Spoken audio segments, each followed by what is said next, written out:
How's it going? Today we're going to be going over test three. We're going to start off with problem one. And problem one asks us $2,000 is invested into an annual rate of 8% for a period of 5 years. Compute the future value of the investment if the interest is compound A, quarterly, B, monthly, C, daily,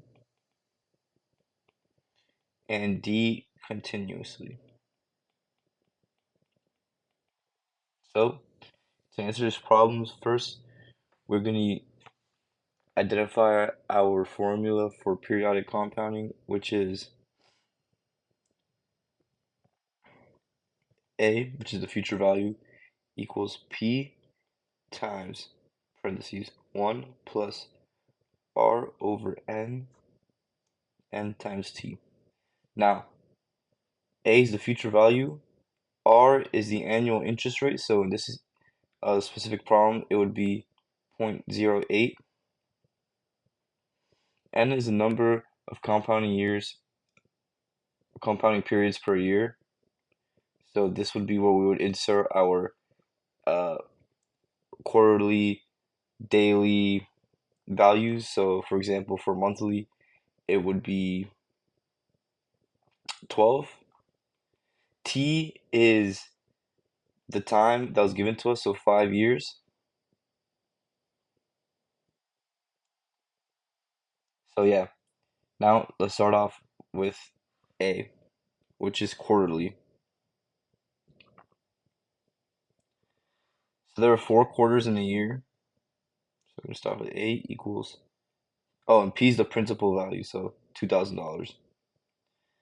A equals 2,000 times 1 plus 0.08 over 4, because there are 4 quarters in a year. 4 times 5. A equal 2,000 times 1 plus 0.0220 equals 2,000 times 1.0220, which equals 2,000 times 1.48595, which equals roughly 2,971.90. This is the interest rate value if it's compounded quarterly, right? So for the next two, our monthly and our daily compounding, we're gonna do the same thing, just that we're gonna substitute these two numbers into our formula. So B, monthly, there are 12 months in a year, so 2,000, 1 plus 0.02,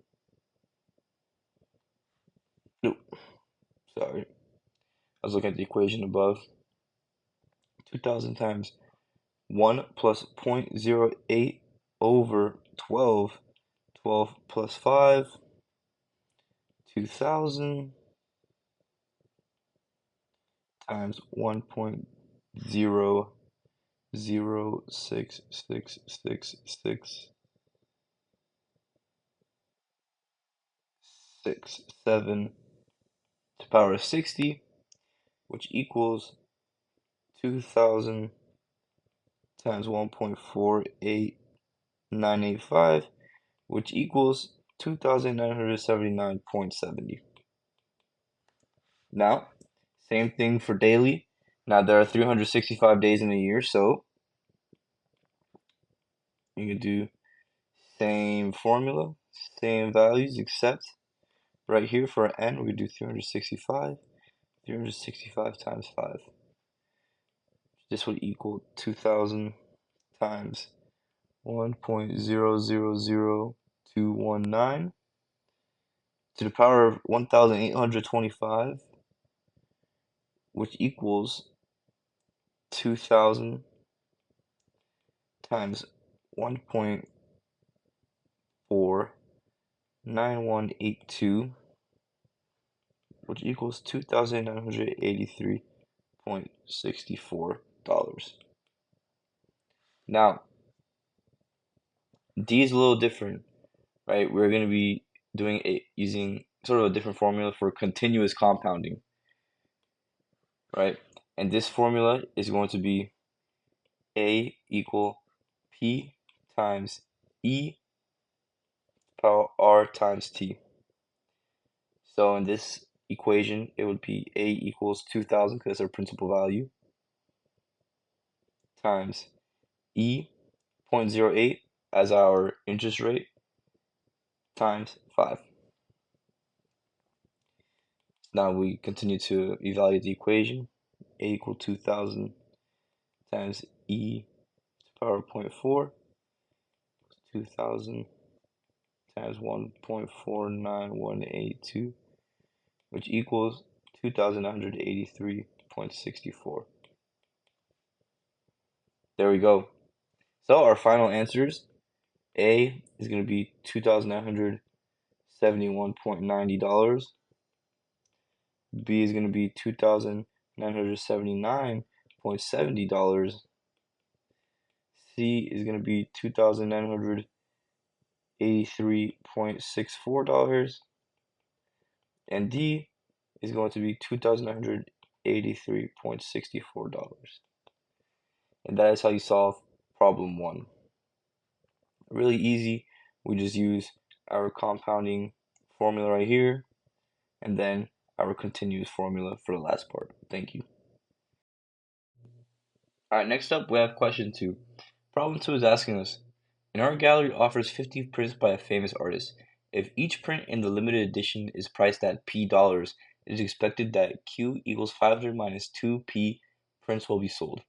Now, question 2 has 4 different parts, 4 different questions. So we're going to start off with question A, which states, what limitations are there on the possible range of the price P? Now, we know from what was given to us, the demand equation is Q equals 500 minus 2P, as in Q is the number of prints sold and P is the price, and Q is number of prints sold. So we know that Q cannot be less than 0, right? Because you can't sell less than a negative number because that just does not exist. So it has to be equal to or greater than 0. And we also know that P as well can't be less than 0, can't be a negative number. So first off, we're going to set the equation greater than or equal to 0 to find the Q. We're going to replace our Q with greater than or equal to 0. So we're going to move our units across, and we're going to get that P is less than or equal to 250. And since P cannot be greater than or less than 0, the price range is 0, P, 250. So this is the limits and the range of the price. So in between 0 or 0 and 250 or 250. Thank you.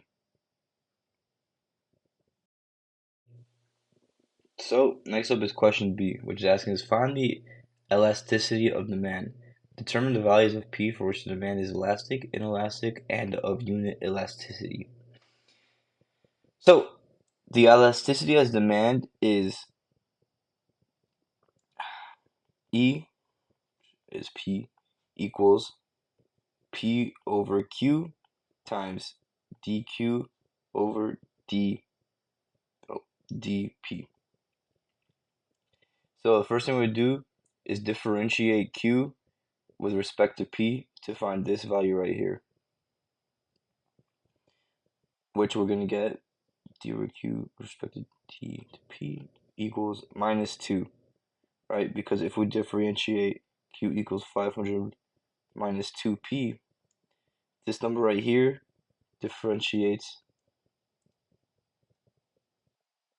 into 0, and this number right here differentiates into just -2. So next part is going to be to put our values into our equation. So E parentheses P equals P over, right, our Q is right here, 500 minus 2P times -2, which we found right here. And now we're going to continue to evaluate that equation, and we're going to get 2P over 500 minus 2P.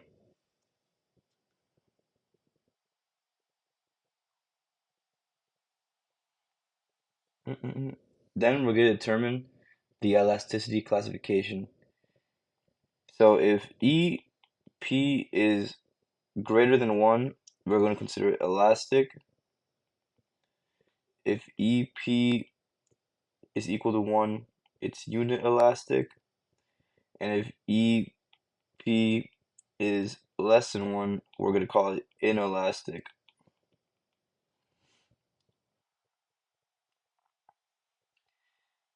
So we're going to set our equation equal to 1. We're going to get 2P equals 500 minus 2P. Going to carry this across, 4P equals 500, and then P equals 125.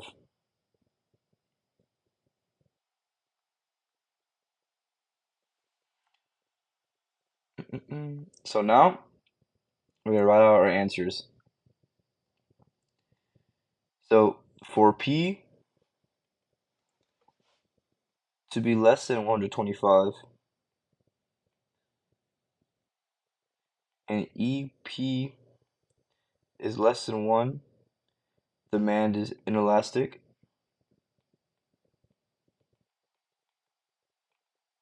Ooh, my writing got into the equation. Let's rewrite it. So P is less than 125. EP is less than 1. It's inelastic. But if P is greater than 125, EP is greater than 1, demand is elastic. Alright, and that is our answers to part B. Thank you. So next we have question or part C, which is asked, interpret the results of part B in terms of the behavior of the total revenue as a function of the unit price P. So it's asking us to find the maximum revenue or the revenue. So revenue is given by R equals P times Q. So R equals P times 500 minus 2P. R equal 500 P minus 2P to the second power. All right, and this is the equation we're going to be using. So we know that the revenue is maximized when the demand is unit elastic, which we know from this question right here, that when the unit is elastic, P equals 125. $125. So we input this into our equation. R equal 500 times 125 minus 2, 125 squared. Now we continue to evaluate this. R equals 62,500 minus 31,250. R equal 31,250. And there we go. The maximum revenue is $31,250. That's question C. Now finally for part D, it is asking us if we were the owner, what price would you charge for each print? Now we know that our revenue is most profitable when our unit is elastic, or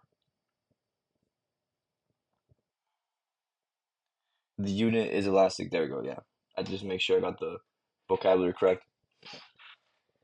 So that price is $125, which we know from part C and from part B.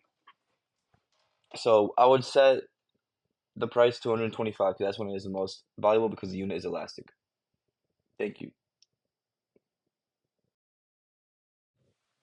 Next up, we have problem 3. And problem 3 is asking us to find the area under the curve y x equals 9 minus x squared between x equals 0 and x equals 3.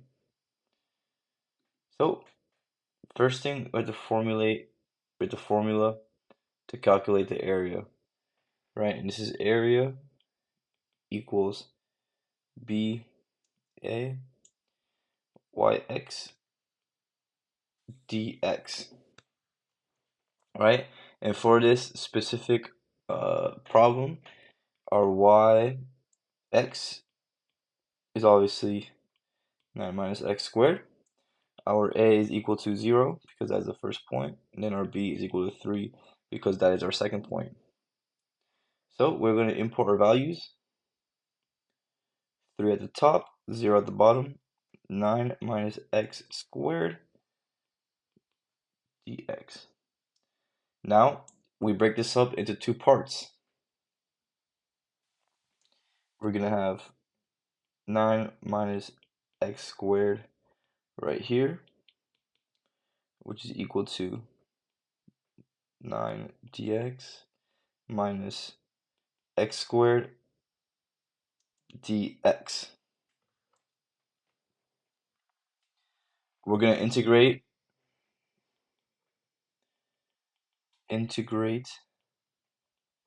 9 dx, which is equal to 9x. Next, secondly, we're going to integrate x squared minus dx, which is equal to x cubed over 3.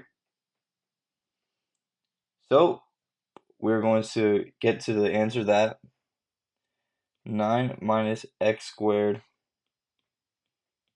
derivative with respect to x equals 9x right here minus x cubed over 3 from right there over 3.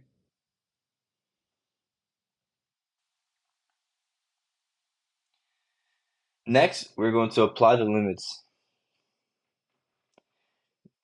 By doing this, we're going to be inserting our